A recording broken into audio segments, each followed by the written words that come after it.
یا غصے میں آ جائیں گے، مجھ کو یہ ڈر ہے کہ کہیں خلافت کے خلاف بغاوت نہ ہو جائے اور کہیں لوگ ہنگامہ نہ کر دیں، تو عمر بن عبدالعزیز نے کہا کہ میں قیامت کے سوا اور کسی دن سے نہیں ڈرتا۔ وہ مایوس ہو کر چلیں گی۔ یہ بات یاد رکھنے کے قابل ہے کہ حضرت عمر بن عبدالعزیز کے اپنے پاس بھی بہت ساری جاگیریں تھیں جو ان کے اپنے قبضے میں بھی تھیں، لیکن جیسے ہی وہ خلافت پر آتے ہیں، خلیفہ بنتے ہیں، تو ان میں یکسر ایسی تبدیلی رونما ہوتی ہے کہ وہ خود اپنے پاس جو موجود جائیداد ہے وہ بھی دینے کو تیار ہو جاتے ہیں۔ تو انہوں نے صاف صاف کہہ دیا، ان کو خلافت کا ڈر نہیں تھا، اور خلافت ملنے سے پہلے بھی ان کو خلافت کی اتنی خواہش نہیں تھی۔ وہ اس سے دستبردار ہو گئے تھے اور دوسروں کے کہنے پر انہوں نے اس خلافت کو قبول کیا تھا۔ تو انہوں نے جب خلافت سنبھالی تو تمام لوگ جو تھے ان کے اس عمل پر ان سے خفا ہو گئے، لیکن آپ نے کہا کہ میں اپنے خاندان والوں سے قطعی طور پہ نہیں ڈرتا، میں قیامت کے سوا کسی اور دن سے نہیں ڈرتا۔ تو یہ سن کر آپ کی پھوپھی جو تھیں وہ مایوس ہو کر واپس چلی گئیں۔ تو جب آپ نے جاگیروں سے قبضہ چھوڑنے کا پکا ارادہ کر لیا تو پھر حضرت عمر بن عبدالعزیز نے اپنے کچھ علماء سے مشورہ بھی کرنا چاہا۔ وہ کیوں ایسا کرنا چاہا؟ وہ جاننا چاہتے تھے کہ شرعی طور پر اس کا کیا حکم ہے، اور اگر اس کو واپس کرنا ہے تو کس طریقے سے کرنا چاہیے۔ تو انہوں نے اپنے دور کے جید علماء سے ان کا مشورہ کیا۔ وہ علماء کون تھے جی؟ ایک مکحول، ایک میمون بن مہران اور تیسرے ابو قلابہ تھے۔ جب ان سے اس کی نسبت بات کی گئی تو انہوں نے سیاسی بیانات دیے، جن میں ایک مکحول تھا، اس نے دب کر جواب دیا، یعنی خوف میں رہ کر جواب دیا، کیونکہ وہ جانتا تھا کہ اگر میں نے خاندان والوں کے خلاف کوئی بات کی تو شاید خاندان والے میرے بھی خلاف ہو جائیں۔ تو انہوں نے خوف میں رہ کر بات کی۔ پھر عمر بن عبدالعزیز نے جب میمون سے کہا کہ تم جو ہے سچی اور وہ بات کرو جو کہ حقیقت پر مبنی ہو، یا وہ بات کرو جو خدا کو پسند ہو، سچی بات کرو کہ مجھے کیا کرنا چاہیے، تو انہوں نے بھی جو ہے وہ اس طرح کا جواب دیا کہ جس سے کوئی خاص ان کی رائے معلوم نہ ہو سکی۔ انہوں نے بس اتنا ہی کہا کہ جی آپ اپنے صاحبزادے یعنی اپنے بیٹے عبد الملک کو بلا لیجئے، یعنی ان کا کہنے کا مقصد تھا کہ ان سے بھی پوچھ لیں کہ وہ کیا جواب دیتے ہیں۔ تو جب ان کے بیٹے جو ہیں وہ آئے اور آپ نے ان سے رائے لی اپنے بیٹے عبد الملک سے، تو وہ بھی اپنے باپ کے خم خیال نکلے اور انہوں نے واضح طور پر فوراً یہ کہہ دیا کہ آپ یہ تمام جائیداد جو کہ ہمارے قبضے میں ہیں اس کو واپس کر دینی چاہیے، ورنہ ہمارا بھی شمار جو ہے ظالموں اور غاصبوں میں ہوگا۔ تو یہ انتہائی ظلم و ستم کی بات ہے کہ آپ کسی غریب کی جائیداد پر قبضہ کر لیں۔ یہ انسان کی فطرت میں ہے جی، کہ جب اس کو اقتدار ملتا ہے، جب اس کو کوئی کسی منصب پر فائز کیا جاتا ہے، جب وہ حکمرانی میں آ جاتا ہے، یا پھر جب وہ کسی خاص عہدے پر فائز ہو جاتا ہے، تو پھر کیا ہوتا ہے؟ پھر اس میں تکبر آ جاتا ہے۔ یہ میجورٹی کے ساتھ، یعنی اکثریت ایسی ہے کہ جس میں خوف خدا نہیں رہتا، وہ اپنے آپ کو خدا سمجھنا شروع کر دیتا ہے، اور پھر جب یہ سوچ پیدا ہو جاتی ہے کہ میں برتر ہوں، باقی مجھ سے کم تر ہیں، تو پھر وہ ظلم و ستم پر بھی اتر آتا ہے۔ وہ پھر دوسروں کو دبانے کے لیے سب کچھ کرنے کو تیار ہو جاتا ہے، پھر وہ غاصبوں میں شمار ہو جاتا ہے، اور یہ ہر دور میں ایسا ہوتا رہا ہے۔ یہ سلسلہ تو اس دور سے ہی شروع ہو گیا تھا جب یزید کو حکمرانی ملی تھی، اور اس نے غاصب ہو کر، یعنی اس نے خلافت بھی جو ہے وہ چھین کر لی تھی، امام عالی مقام کو شہید کروایا تھا، اور اس طرح اس نے جو خلافت تھی وہ ایک طرح سے دوسروں کا حق تھا جو چھینا تھا۔ تو جب شروع سے ہی اس خلافت کا بنو امیہ کے جو خلیفہ ہیں ان میں یہ چیز چلی آ رہی تھی، تو باقی آنے والے جو خلیفہ تھے انہوں نے بھی پھر اس کی پیروی ہی کرنی تھی۔ تو آہستہ آہستہ وہ باتیں ختم ہوتی جا رہی تھیں جو کہ ہمارے دین کی بنیادی باتیں ہیں۔ لوگ قرآن و سنت کو چھوڑتے چلے جا رہے تھے، اور یہ سلسلہ جب 8ویں خلیفہ تک آیا تو بالکل 8ویں خلیفہ جب آئے تو انہوں نے باقی ساری ناجائز کارروائیوں کو ختم کر دیا۔ انہوں نے حضرت عمر فاروق کی یاد تازہ کر دی، انصاف سے کام لیا، اور انصاف کا تقاضا یہ تھا کہ ساری جائیدادیں جو بنو امیہ کے خاندان والوں اور ان کی آل اولاد کے پاس تھی ان کو واپس کر دیا جاتا۔ ایک بڑی اہم بات جی، ان کے بیٹے کا نام عبد الملک ہے، اور اکثر طلباء میں نے محسوس کیا ہے کہ وہ اس حوالے سے تھوڑا سا پریشان رہتے ہیں کہ عبد الملک ہے، عبد الملک ہے، عبد الملک زیادہ پڑھا جاتا ہے۔ تو میں یہ بتا دوں کہ یہ عبد الملک نہیں، عبد الملک ہے۔ یہ لفظ جو ملک یا ملک ہے یہ لکھا تو ایک ہی طرح سے جاتا ہے، بس اعراب کے حوالے سے ان میں کچھ فرق ہے، لہٰذا زیر زبر میں جو آپ کو پتہ ہے کہ عربی میں زیر زبر سے فرق پڑ جاتا ہے، معنی بدل جاتے ہیں، اسی لیے قرآن کو اعراب کے ساتھ پڑھا جاتا ہے۔ تو یہ میں نے تین طرح سے لکھا ہے جی، دیکھ لیجئے، لکھنے میں ایک جیسا ہے، صرف زیر زبر کا فرق ہے۔ تو پہلا ہے ملک، یعنی میم لام دونوں پر زبر ہے، اس کا مطلب ہوتا ہے فرشتہ۔ آپ نے سنا ہوگا ملک الموت، یعنی موت کا فرشتہ۔ اس کے بعد ملک ہے، میم پر پیش ہے، لام پر جزم ہے، ملک، اس کا مطلب ہے وطن، دیس۔ نواب محسن الملک آپ نے نام سنا ہوگا، یہ سر سید احمد خان کے بڑے قریبی دوست، ان کے جانشین بھی ثابت ہوئے، تو ان کے نام کا معنی بھی بن جاتا ہے کہ ملک کے محسن۔ انہوں نے اس طرح کے ان کی خدمات تھیں کہ ان کو یہ ایک طرح سے ان کو ایک لقب دیا گیا، محسن الملک۔ تو دوسرا ملک ہے، تیسرا ملک ہے جی، ملک، میم پر زبر ہے اور لام پر زیر ہے۔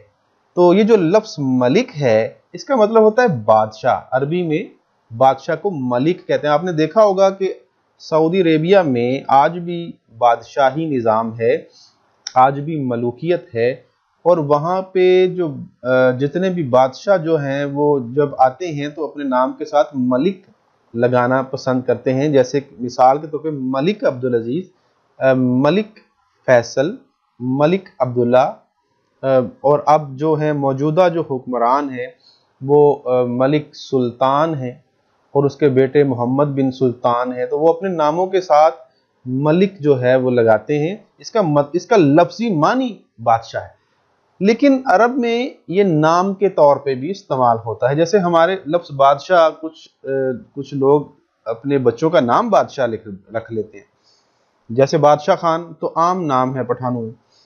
تو عرب میں ملک نام کے طور پہ بھی استعمال ہوتا ہے، اور عبد الملک بھی استعمال ہوتا ہے، جیسے عبداللہ ہوتا ہے اللہ کا بندہ اور عبد الملک بادشاہ کا بندہ۔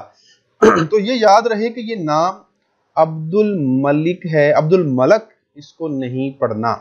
تو آگے چلتے ہیں جی، یہ میں لکھ بھی دیا ہے جی، اس کے جو اعراب ہیں وہ آپ دیکھ سکتے ہیں۔ پیراگراف نمبر 6 کافی طویل ہے، یہ در حقیقت ایک واقعہ ہی ہے جو کہ بیان کیا گیا ہے، بلکہ اس سبق میں زیادہ تر جو واقعات ہیں جو کہ علامہ شبلی نعمانی صاحب نے نقل کیے ہیں، واقعات پر مبنی جو ہے یہ ہمارا سبق ہے۔ اس میں دیکھیں آپ، لکھا ہے جی کہ عمر بن عبدالعزیز نے اپنے غلام سے، جن کا نام مزاحم تھا اور جن کو وہ بہت مانتے تھے، کہا کہ لوگوں نے جو زمینیں ہم کو دی، نہ وہ اس کے دینے کے مجاز تھے، نہ ہم کو ان کے لینے کا حق تھا، تمہاری کیا رائے ہے؟ مزاحم نے کہا، امیر المومنین، آپ کو یہ بھی معلوم ہے کہ آپ کے بال بچے کتنے ہیں، یعنی ان کا گزر کیوں کر ہوگا؟ عمر بن عبدالعزیز کے آنسو نکل آئے اور کہا ان کا مالک خدا ہے۔ یہ کہہ کر گھر چلے گئے۔ مزاحم وہاں سے اٹھ کر فرزند عمر بن عبدالعزیز کے پاس گئے اور کہا بڑا غضب ہوا چاہتا ہے، عمر بن عبدالعزیز تمام خاندانی جاگیروں سے دستبردار ہونا چاہتے ہیں، لیکن میں نے ان سے کہا کہ اپنی اولاد کا لحاظ کر لیجئے۔ عبد الملک نے کہا استغفر اللہ، تم نے بہت بری رائے دی۔ یہ کہہ کر عبد الملک عمر بن عبدالعزیز کے پاس گئے۔ وہ اس وقت خواب راحت میں تھے، خواب راحت میں سو رہے تھے، آرام کر رہے تھے۔ پہرے والے نے کہا کہ تم لوگ امیر المومنین پر رحم نہیں کرتے، دن بھر میں ایک لحظہ تو ان کو آرام لینے دو۔ لحظہ مطلب ایک لمحہ۔ عبد الملک نے کہا تو جا کر ان سے کہہ تو صحیح۔ عمر بن عبدالعزیز کے کانوں میں یہ آواز پڑی۔ عمر بن عبد الملک کو اندر بلا لیا اور کہا جانے پدر، یہ کون سا ملاقات کا وقت ہے؟ جانے پدر باپ کی جان، یہ پیار سے انہوں نے کہا۔ پدر فارسی میں باپ کو کہتے ہیں۔ تو وہ کہنے لگے کہ اے باپ کی جان، یہ کون سا ملاقات کا وقت ہے؟ انہوں نے واقعہ بیان کیا۔ عمر بن عبدالعزیز نے کہا میں نماز ظہر کے بعد ممبر پر چڑھ کر اس کا اعلان کر دوں گا۔ عبد الملک نے کہا اس کا کون ذمہ دار ہے کہ آپ اس وقت تک زندہ رہیں گے؟ غرض اسی وقت عمر بن عبدالعزیز باہر آئے، شہر میں منادی کرا دی، یعنی اعلان کروا دیا کہ لوگ مسجد میں جمع ہو۔ عمر بن عبدالعزیز نے ممبر پر چڑھ کر کہا صاحبو، میں ان تمام زمینوں کو جو لوگوں نے ہمارے خاندان کو دی تھی واپس کرتا ہوں، کیونکہ دینے والوں کو نہ دینے کا حق تھا نہ ہم کو لینے کا۔ یہ کہہ کر جاگیرات کی جو سندیں تھیں صندوق سے نکلوائیں اور کینچی سے قطر قطر کر ان کو پھینکنا شروع کیا۔ یہ جاگیریں کچھ یمن میں تھیں، کچھ یمامہ میں تھیں۔ چنانچہ سب سے پہلے ان زمینوں سے دستبرداری کا اعلان کیا۔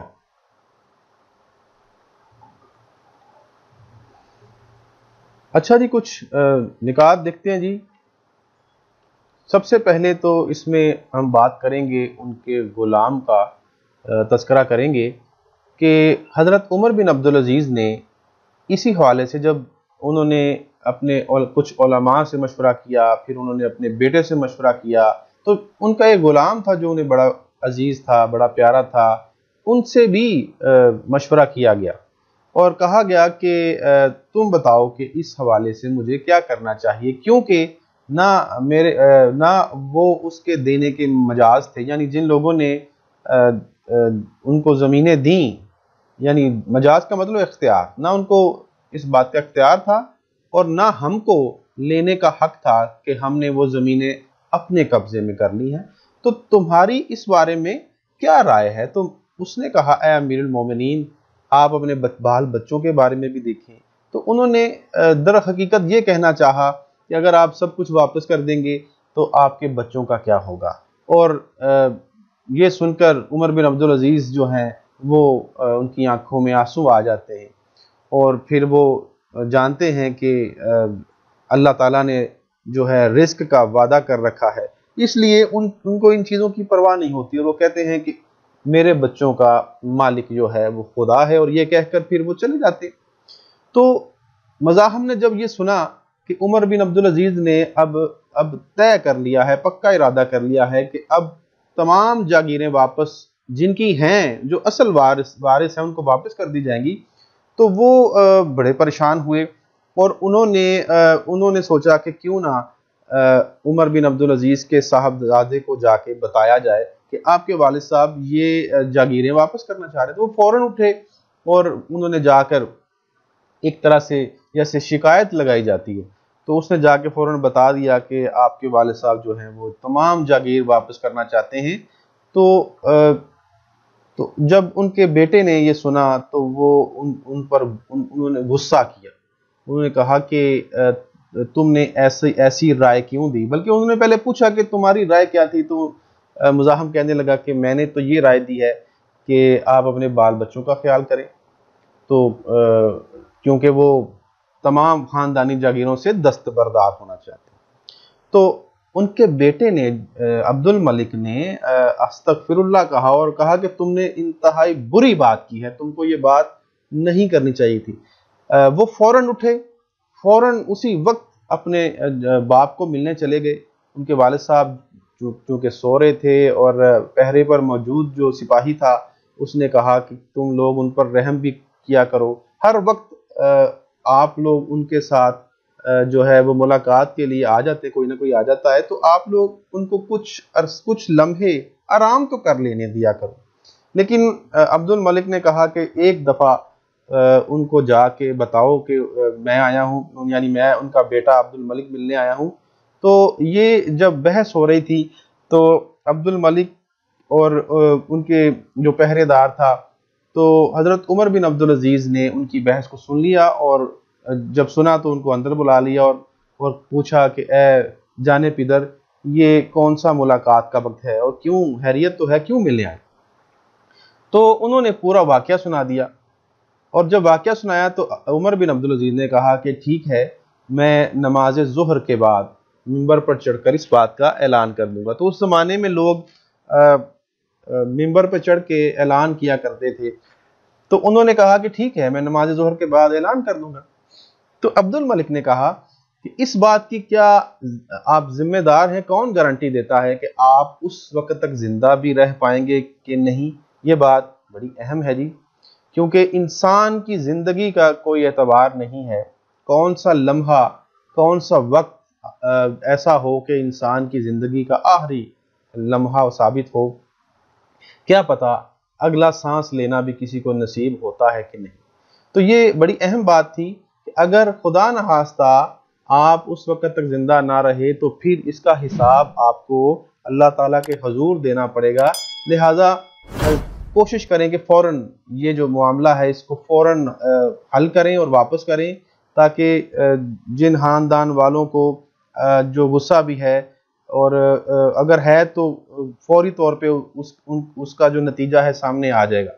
تو حضرت عمر بن عبدالعزیز نے پھر کیا کیا کہ اسی وقت منادی کروا دی، اعلان کروا دیا، اور لوگ سارے جو ہیں وہ مسجد میں جمع ہونا شروع ہو گئے، اور آپ نے پھر ممبر پہ چڑھ کے کہا کہ اے صاحبو، ان تمام زمینوں کو جو لوگوں نے ہمارے خاندان کو دی تھی، میں واپس کرنے کا اعلان کرتا ہوں، کیونکہ ہم کو یہ جائیداد لینے کا اختیار نہیں تھا۔ اور یہ کہہ کر ساری جو جاگیروں کی جو سندیں تھیں یا ثبوت کے طور پہ کچھ کاغذات تھے، وہ انہوں نے صندوق سے نکالے اور کینچی سے قطر قطر کر ان کو پھینک دیا، ان کو ضائع کر دیا۔ یہ کچھ جاگیریں پورے عرب میں پھیلی ہوئی تھیں۔ یمن کا علاقہ جو آج موجودہ یمن کے نام سے ہی آج وہ جو جانا پہچانا جاتا ہے، یمامہ کا علاقہ وہ ہے جہاں پہ موجودہ سعودی عربیہ کا کچھ علاقہ ہے، اس کو اس زمانے میں یمامہ کا علاقہ بھی کہا کرتے تھے۔ یاد رہے کہ یہ جو بنو امیہ کی حکومت تھی یہ مدینہ مکہ میں نہیں تھی، یہ حکومت جو تھی یہ سیریا، موجودہ نام سیریا، اس زمانے میں جو اس کو شام کہا جاتا تھا، تو شام میں ہی یہ حکومت قائم کی گئی تھی، اور یہ 14 خلیفہ جو تھے 661 ہجری سے 750 عیسوی تک ان کا دور حکومت جو تھا وہ قائم رہا۔ لیکن ان کا جو دور حکومت تھا یہ برائے نام خلافت تھی، برائے نام خلافت۔ یہ بات یاد رہے کہ خلافت جو ہے یہ در حقیقت مسلمانوں نے اس کو رواج دیا تھا، اور یہ ایک ایسا نظام تھا جو ہمارے نبی صلی اللہ علیہ وآلہ وسلم نے متعارف کروایا تھا۔ اس سے پہلے تو قبائل تھے اور قبائل کے سردار ہوتے تھے اور وہ آپس میں لڑتے رہتے تھے، لیکن اس کے علاوہ دنیا میں اور بھی کچھ حکومتیں پائی جاتی ہیں۔ ایک ملوکیت ہے جسے بادشاہی نظام کہتے ہیں، ایک ڈکٹیٹرشپ ہے جسے آمریت بھی کہتے ہیں، جیسے کوئی فرد واحد زبردستی ملک پر قبضہ کر لے اور بعد ایک حکمران بن کے بیٹھ جائے۔ تو اور ایک ہے جمہوریت، یعنی عوامی نمائندوں سے جو حکومت بنتی ہے یا الیکشن اور ووٹ کے ذریعے بنتی ہے، جیسے کہ ہمارے ملک میں ہے، تو یہ برائے نام جمہوریت، لیکن چلیں نام نہاد ہی صحیح ہے تو صحیح۔ تو مختلف حکومتیں ہیں دنیا میں، تو کہنے کو تو وہ ایک اسلامی خلافت تھی، مگر جب سے بنو امیہ اور خاص طور پہ کچھ ظالم حکمران اور خلیفہ ان میں آئے تھے، تب سے خلافت کے بجائے بادشاہت شروع ہو گئی تھی، ملوکیت آ گئی تھی ان میں، وہ اپنے فیصلے مسلط کرنا شروع ہو گئے تھے، فرد واحد کی طرح وہ زور زبردستی کرنا شروع ہو گئے تھے۔ تو یہ جو ملوکیت ان میں آ گئی تھی، ایک طرح سے بادشاہت آ گئی تھی، یہ بہت خطرناک تھی اور اس کی وجہ سے ہی لوگ ظلم و زیادتیاں کر رہے تھے۔ حدیث شریف ہے جی، آپ صلی اللہ علیہ وسلم نے فرمایا ہے کہ جب لوگ کسی کو ظلم کرتے دیکھیں اور اس کا ہاتھ نہ پکڑیں، یعنی اس کو نہ روکیں، تو قریب ہے کہ ان سب کو اپنے رب کے عذاب میں گرفتار کیا جائے گا۔ تو یہ سب چیزیں شاید حضرت عمر بن عبدالعزیز جو ہیں وہ اس کو خلافت حاصل کرتے ہی ان کے ذہن میں آ گئی تھیں، اور انہوں نے خلفائے راشدین کی یاد تازہ کرنے کی کوشش کی، اور اس طرح تمام جاگیروں کو جو کہ ان کے خاندان میں یا ان کے اپنے پاس تھیں وہ واپس کر دی۔ ایک شعر آخر میں نوٹ کر لیں جی، ایک نیا سورج چمکا ہے، ایک انوکھی ضو باری ہے، ختم ہوئی افراد کی شاہی، اب جمہور کی سالاری ہے۔ تو ضو باری کا مطلب یعنی روشنی گرنا، روشنی آنا، اور جمہور جیسے میں نے کہا عوام کو کہتے ہیں۔ مطلب یہ ہے کہ عمر بن عبدالعزیز کے آنے سے اس جو ظالموں کی حکومت تھی، جو اندھیرا تھا، ظلم کا اندھیرا، اس میں ایک نیا سورج طلوع ہوا تھا، ایک انوکھی ضو باری، ایک روشنی پھیل گئی تھی، اور لوگوں کی حکومت کی بجائے عوام کی حکومت، عوام کی سالاری شروع ہو گئی تھی۔ آگے بڑھتے ہیں جی، پیراگراف نمبر 7 اور 8۔ عمر بن عبدالعزیز کو تمام خاندان میں ابن سلیمان سے بہت محبت تھی۔ وہ اپنی جاگیر کی سند لے کر آئے کہ میری زمین آپ کیوں چھینتے ہیں؟ فرمایا کہ پہلے یہ زمین کس کے قبضے میں تھی؟ بولے کہ حجاج کے۔ فرمایا تو حجاج کی اولاد کا حق ہے، تم کون ہوتے ہو؟ ابن سلیمان نے کہا اصل میں یہ زمین عام مسلمانوں کی تھی۔ عمر بن عبدالعزیز نے کہا تو عام مسلمانوں کو ملنی چاہیے۔ ابن سلیمان رونے لگے۔ مزاحم نے کہا امیر المومنین، آپ ابن سلیمان کے ساتھ یہ برتاؤ کرتے ہیں؟ فرمایا ہاں، میں ابن سلیمان کو اپنے بیٹے کے برابر چاہتا ہوں، لیکن میں خود اپنے نفس کے ساتھ یہی برتاؤ کرتا ہوں۔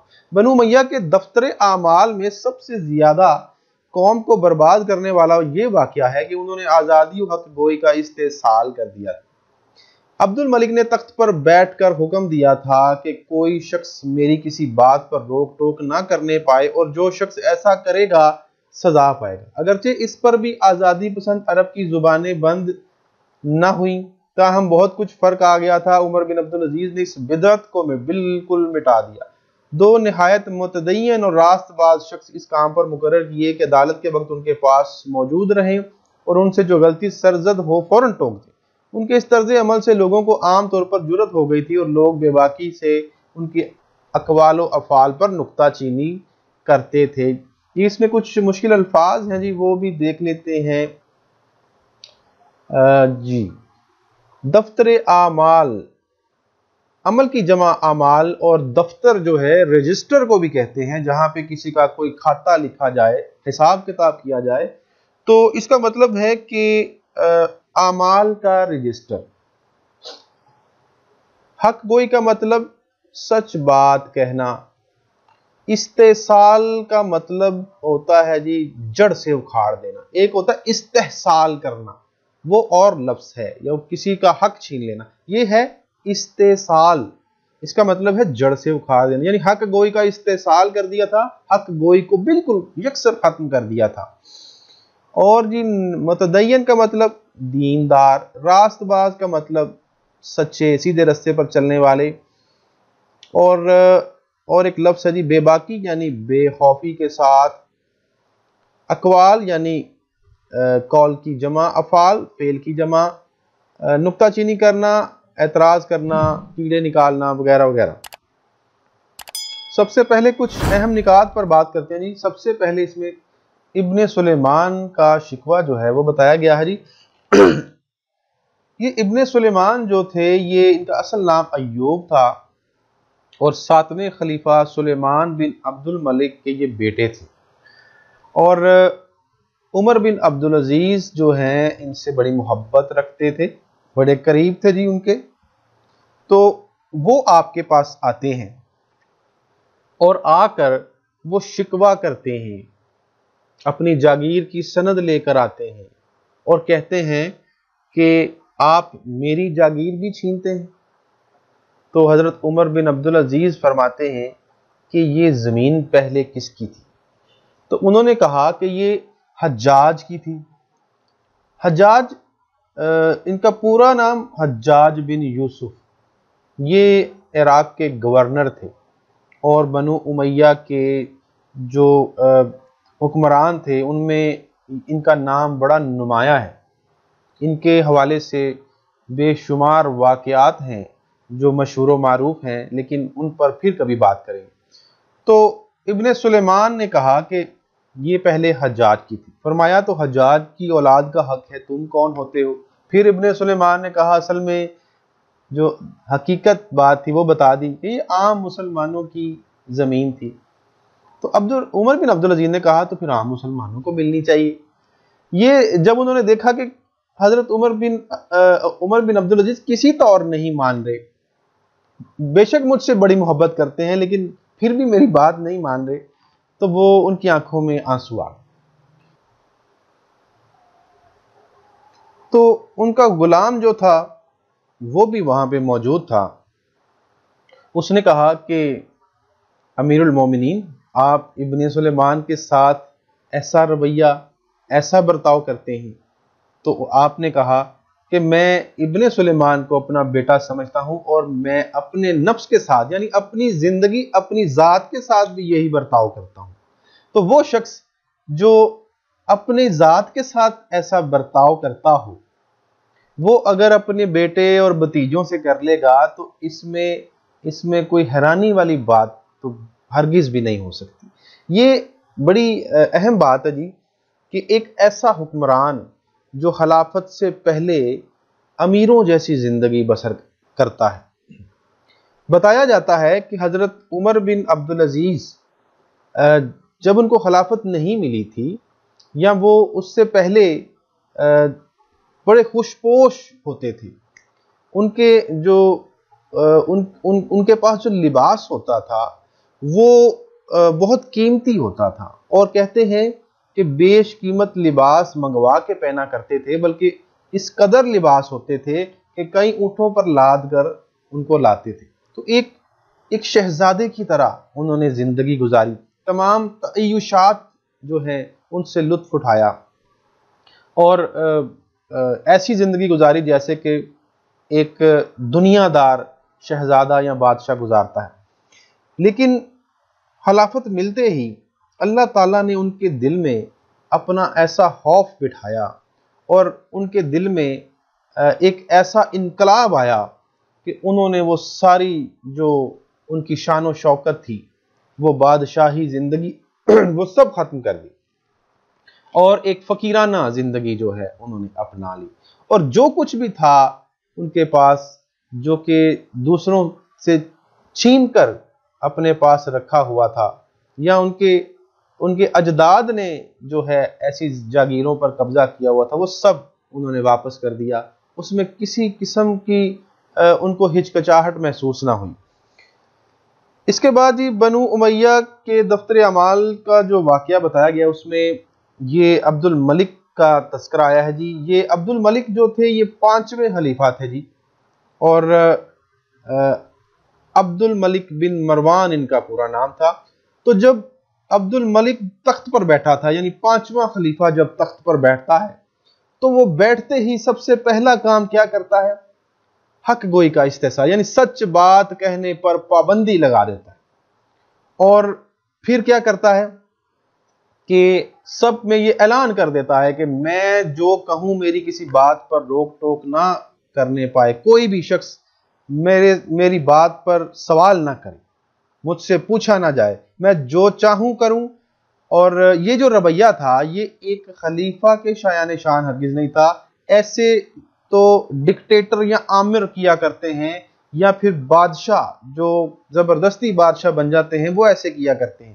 اگرچہ کہ جو عرب لوگ تھے وہ آزادی پسند تھے، یعنی ان کو ایسی جو تھی غلامی قطعی طور پہ پسند نہیں تھی، وہ ذہنی طور پر آزاد تھے، اور وہ کچھ نہ کچھ کہتے رہتے تھے، حکومت کے خلاف بات کرتے رہتے تھے، لیکن پھر بھی بہت فرق آ گیا تھا۔ لوگ جو تھے ظلم و ستم چاہتے تھے کہ ظلم و ستم ہم پر نہ ہو، تنگ آ گئے تھے، اس لیے خاموش ہو گئے تھے۔ اگرچہ عمر بن عبدالعزیز نے جب وہ آئے تو انہوں نے محسوس کیا کہ انتہائی ظلم و ستم ہو چکا ہے بنو امیہ کے دور میں تمام عوام پر، تمام لوگوں پر، تو انہوں نے اس بدعت کو، یہ جو بدعت کا لفظی معنی ہوتا ہے دین میں نئی بات پیدا کر لینا، لیکن یہ بھی ایک طرح سے بدعت ہی تھی، اور اس کو ختم کر دیا تھا۔ انہوں نے سب سے پہلے کیا کیا کہ جب وہ خلیفہ بنے تو انہوں نے دو نہایت دیندار اور سچے لوگوں کو مقرر کر دیا، ایسے دیندار، متقی اور پرہیز لوگ کہ جو سچ بات جو ہیں وہ سچ بات کو سچ کہیں اور غلط کو غلط کہیں، اور ان کو یہ پورا اختیار دے دیا تھا عدالت میں کہ اگر فیصلہ کرتے ہوئے میں کوئی یعنی شریعت کے خلاف کوئی بات کر دوں، فقہ کے خلاف کوئی بات کر دوں، یا مجھ سے کسی کے ساتھ کوئی زیادتی اور ظلم ہو جائے، یا میں جذبات میں آ کر کوئی ایسی بات یا ایسا فیصلہ کر دوں جو کہ ایک خلیفہ کو زیب نہیں دیتا، تو آپ نے فوراً مجھے ٹوک دینا ہے۔ تو یہ جو ان کا طرز عمل تھا، اس سے کیا ہوا تھا کہ لوگوں میں وہ جرت واپس آ گئی تھی جو کہ عبد الملک کے تخت پر بیٹھنے سے پہلے ہوا کرتی تھی، اور لوگ بڑی بے باکی کے ساتھ، بے خوفی کے ساتھ جو خلیفہ ہیں ان کے اقوال و افعال پر نکتہ چینی کرنے لگے تھے۔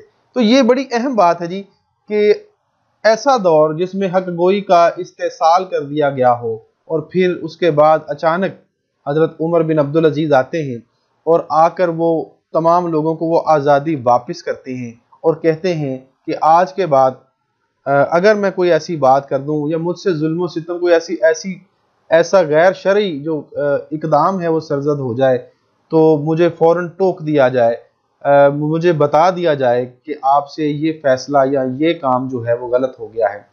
تو حضرت عمر بن عبدالعزیز جو تھے جی، یہ بنو امیہ کے جو خلفاء تھے ان میں انتہائی ان کے جو انہوں نے اپنی خلافت میں جو کام کیے وہ انتہائی نمایاں تھے، اور وہ خلیفہ عمر فاروق جو تھے دوسرے خلیفہ، ان کی یاد تازہ کرتے تھے۔ آخر پہ حضرت عبد القادر جیلانی کا ایک قول پیش کرتا ہوں اور پھر اجازت چاہتا ہوں۔ وہ کہتے ہیں کہ مومن جو ہے وہ اپنے اہل و عیال کو خدا پر چھوڑتا ہے، جبکہ منافق جو ہے وہ دولت پر چھوڑتا ہے۔ اس کے ساتھ ہی اجازت دیجیے، اللہ حافظ۔